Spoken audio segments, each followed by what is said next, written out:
Brothers and sisters, today is the feast of the great Saint Mother Teresa of Calcutta. This little woman born in Albania has captured the world, even in her time.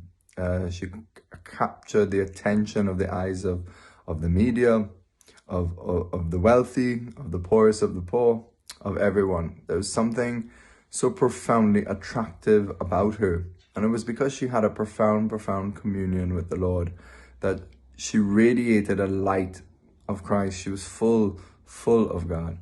And yet, in her own journey, as we will discover much later on in her life, that she had a unique spiritual experience of a prolonged dark night, of feeling abandoned by God, of feeling the emptiness of God, not sensing God, even doubts about God's existence at times. And this is, many spiritual writers write about this as a dark experience, especially St. John of the Cross, where the faith in us is being tested and purified and stretched so that it can grow. So our ability to search for God will grow. Our desire for God will be strengthened in the absence of God in our life. This desire, which is so important for us to receive God, to receive more and more, has to be tested and pulled and stretched by the darkness of faith in these times of trials of seeming absence of God. And really, St. John of the Cross says in these moments that we're so close to God, the light is coming so close to us as blinding. So it has this paradoxical effect of this darkness because of a very bright light. And so all of this is being sensed in the soul, and the soul does not have a tangible experience of God, and just has to walk by just faith. But yet it's not a depression, it's not an anxiety in a sort of because of a lack of trust or faith. It's a very different experience.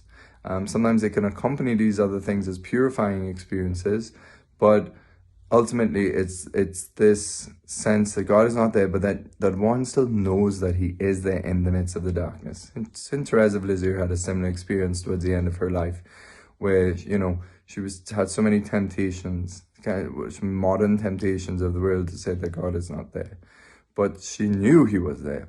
And Mother Teresa still had a joy that came out of her, a light that came out of her because of her deep faith, because her faith told her that God was there, she was certain about God. She spoke about God all the time. She spoke about listening to God in prayer. So it meant that she knew that he was there, while everything in her was going against us. And this is because Mother Teresa had a profound charism around the cross, where she really wanted to experience the thirst of Jesus from the cross. And Jesus on the cross was enwrapped in such profound, you could say, darkness in his humanity, if temptations to be abandoned by those he loved, by God, by the Father. But yet at the same time, there is a joy of the cross that Jesus had, that he knew the Father. He knew what he was doing. He knew that he was profoundly loved by the Father in the midst of all of this seeming abandonment. And so Mother Teresa was very much conformed to this experience, the darkness of the cross in her life, and had a unique experience for so long. But despite it all, Mother Teresa knew that prayer was absolutely essential to her journey and for her sisters.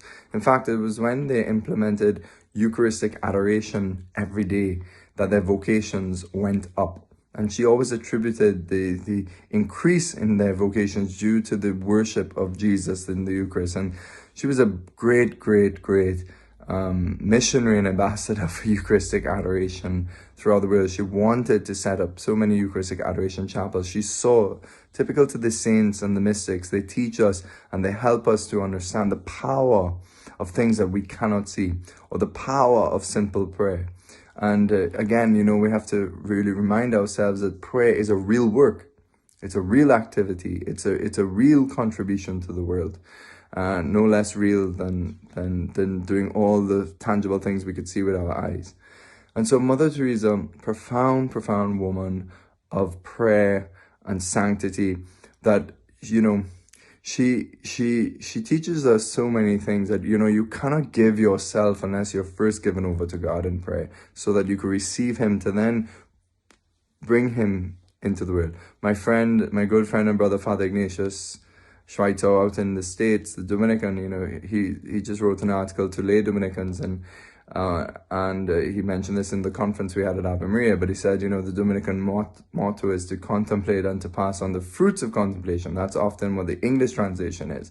But really he's saying, you know, for us it's the Latin is really to contemplate and pass on what is contemplated. So in other words, contemplate God and hand God on to others, you know, through our preaching, so that our words will become the words of the Lord from that contemplation. The God in us would be communicated to others to spark the mystery of God in their lives. And so Mother Teresa did this in a most powerful way by her conforming herself to the cross and a complete abandonment to God. She had made a private vow, which was kind of popular at the time in Ireland with some people like Willie Doyle, to never refuse God anything.